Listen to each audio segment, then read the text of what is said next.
From the Afrofuturistic look of Wakanda in Africa to the phantasmagoric look of the Deep South, today's artists have collaborated together to create some stunning worlds, and today is no exception.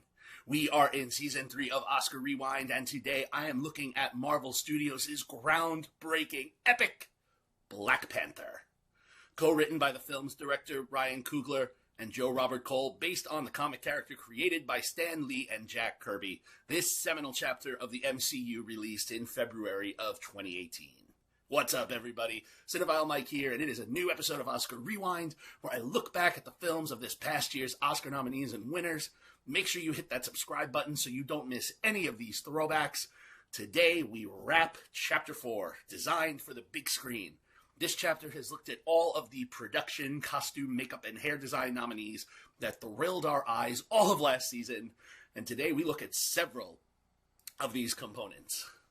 Reuniting on this past year's Sinners, costume designer Ruth E. Carter earned her 5th Oscar nomination, production designer Hannah Beachler her 2nd nomination, and makeup artist Ken Diaz got his 3rd Oscar nomination on Sinners. So now, if you've never seen Black Panther, here's your quick spoiler-free setup.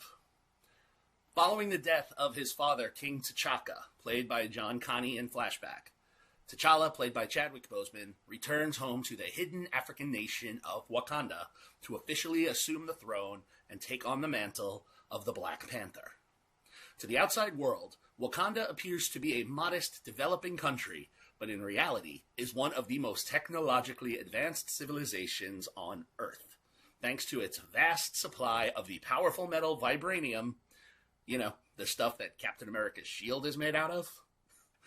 As T'Challa settles into his new role alongside his mother Ramonda, played by the luminous Angela Bassett, his sister Shuri, played by Letitia Wright, and the fierce warriors of the Dora Milaje, led by Okoye, played by Denai Guerrera, trouble begins brewing both within and beyond Wakanda's borders.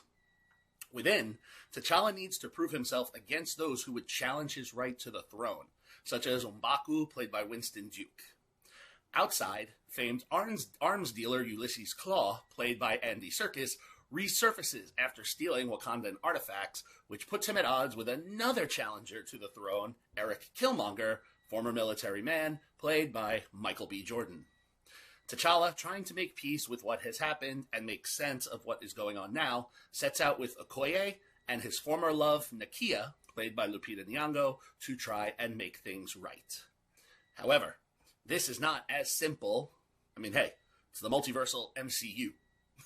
He will have to deal with outside challenges as well by the American government and Agent Ross, played by Martin Freeman, and other factors that keep him from serving his people, which in this journey brings certain Wakandan secrets to the surface, and T'Challa will find himself questioning everything.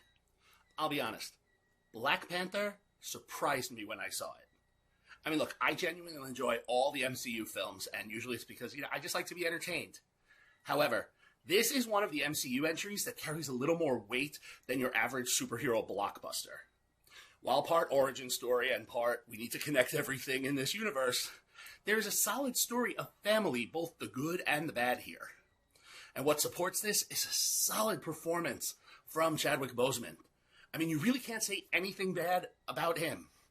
I mean, regardless of who he is on the screen with, whether he's joking with his sister, having a tender moment with his father, a intimate scene with his mother, even fighting scenes with M'Baku and Killmonger, Boseman is able to exude a charisma that just allows everyone he's with to shine alongside him and make the more grounded moments of the story land, and you don't just find yourself waiting to get to the next action sequence.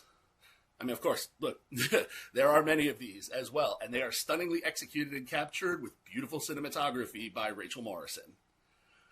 You can really feel the reverence that Coogler has for these characters and this story. It doesn't just feel like the paint by numbers, which is probably why it stayed so long in the conversation for over a year leading to Oscar night. And I'll hold that commentary for a bit. But to that end, let's talk about the visuals of the film, why we're here. Leaning into the Afrofuturistic look, Hannah Beachler's production design is nothing short of gorgeous, Wakanda looks like the magical world of the future with its stunning tall buildings, and to say nothing of the small villages that are right outside of the palace. Additionally, when we leave Wakanda, there's a key scene with Ulysses Klaue set in a nightclub in South Korea that looks like something out of a Bond film with all of its elegance. And filling these amazing settings are stunningly attired characters. Ruth E. Carter leans into the modern look of the sharp lines and blends them with the beautiful details of classic African culture to create something otherworldly.